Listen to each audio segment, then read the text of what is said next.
মালয়েশিয়ার নতুন calling visa বা নতুন কর্মী নিয়োগের সাধারণ কোটা কবে নাগাদ পুরোপুরি খুলবে তা নিয়ে 2026 সালের বর্তমান পরিস্থিতি এবং সরকারি সিদ্ধান্তের সর্বশেষ আপডেট নিচে স্পষ্ট করা হলো। একদম সহজ কথায়, মালয়েশিয়া সরকার এখনো নতুন কোনো সাধারণ কোটা বা সবার জন্য ঢালাওভাবে কলিং ভিসা চালু করার সুনির্দিষ্ট তারিখ ঘোষণা করেনি। তবে ভেতরে প্রক্রিয়া অনেক দূর এগিয়েছে। চলমান পরিস্থিতি এবং নতুন নিয়মের মূল আপডেটগুলো নিচে দেওয়া হলো। 1. বর্তমান অবস্থা, আটকে থাকা ফাইলের অগ্রাধিকার।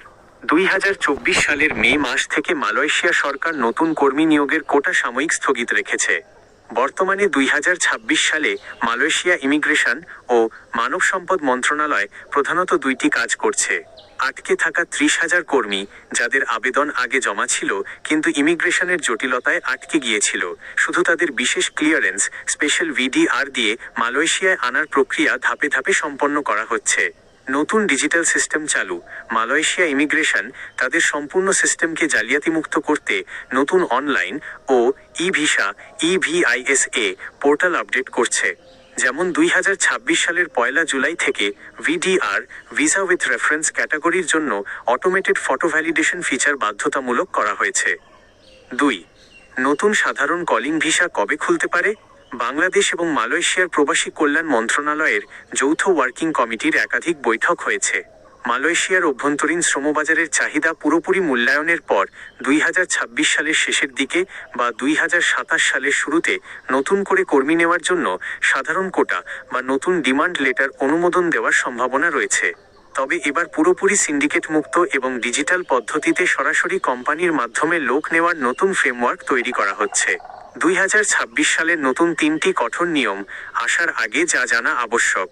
যদি কলিং ভিসা খোলে বা আপনি এজেন্সির সাথে কথা বলেন, তবে নতুন এই আইনি পরিবর্তনগুলো মাথায় রাখবেন। 1. সরাসরি কোম্পানির ডাইরেক্ট কোম্পানি অধীনে নিয়োগ। মালয়েশিয়া সরকার এখন থার্ড পার্টি বা সাপ্লাই কোম্পানির মাধ্যমে ঢালাও লোক নেওয়া প্রায় বন্ধ করে দিচ্ছে। নতুন ভিসা চালু হলে কর্মীকে সরাসরি মূল ম্যানুফ্যাকচারিং প্ল্যান্ট, কনস্ট্রাকশন প্রজেক্ট বা ডিরেক্ট কোম্পানির অধীনে চুক্তি সই করতে হবে। 2. নতুন ন্যূনতম বেতন কাঠামো রিভাইজড পলিসি। 2026 সালের জুন থেকে মালয়েশিয়া তাদের এক্সপ্যাট্রিয়েট এবং কাজের ক্যাটাগরি ভিত্তিক বেতন কাঠামো পুনর্নির্ধারণ করেছে। সাধারণ শ্রমিকদের বেসিক বেতন এখনও 1,500 রিঙ্গিত, প্রায় 42,000 টাকা থাকলেও ওভারটাইম, ওটি এবং লেভি ট্যাক্স সংক্রান্ত নিয়ম আরও স্বচ্ছ করা হয়েছে যাতে কর্মীরা এসে প্রতারিত না হন। 3. দালালের অগ্রিম টাকা বা ভুয়া কলিং থেকে সাবধান। যেহেতু সাধারণ কোটা এখনও আনুষ্ঠানিকভাবে খোলেনি, তাই কোনো দালাল বা এজেন্সি যদি বলে নতুন কোটার কলিং ভিসা চলে এসেছে, 3 লাখ বা 4 লাখ টাকা অ্যাডভান্স করুন, তবে নিশ্চিতভাবেই তারা প্রতারণা করছে।